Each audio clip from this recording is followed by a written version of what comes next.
तरफ संबर्धना ज्ञापन करा जिवो। युवा परिषदर संपादक सभापति ताको पाछोटी आणुछंती। ए मंच रे Akshay Chand chief editor Times One Media Private Limited ताको युवा परिषद तरफ संबर्धना ज्ञापन करा जिवो। आम अंचल जड़े युवा प्रतिभा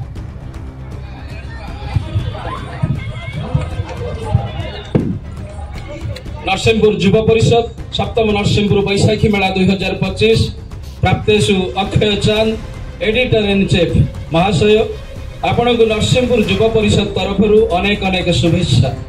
आपण नरसिंहपुर माटीर जड़े सुयोग्य संतान।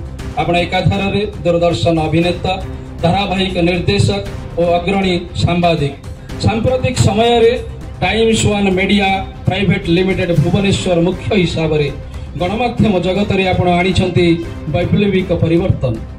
आपण विचारधारा अत्यंत उच्च कोटीर चिंतन रे मनन रे कार्यशैली एवं कर्तव्य रे आपण होई उठंती सर्वदा आगुसार। आज नरसिंहपुर युवा परिषदर वार्षिक उत्सव उपलक्षे आयोजित सप्तम नरसिंहपुर बैशाखी मेला 2025 शुभ अवसर में आपणक भली जड़े बहुमुखी प्रतिभाधर व्यक्तित्व को सम्मान और संबर्धना जनाई आमे गौरवान्वित। माँ प्रगलंक अपार करुणारू आपणक चलापथ सदा सुभाषित हेउ ए कामना रखुछु। आपणक गुणमुग्ध नरसिंहपुर युवा परिषद नरसिंहपुर।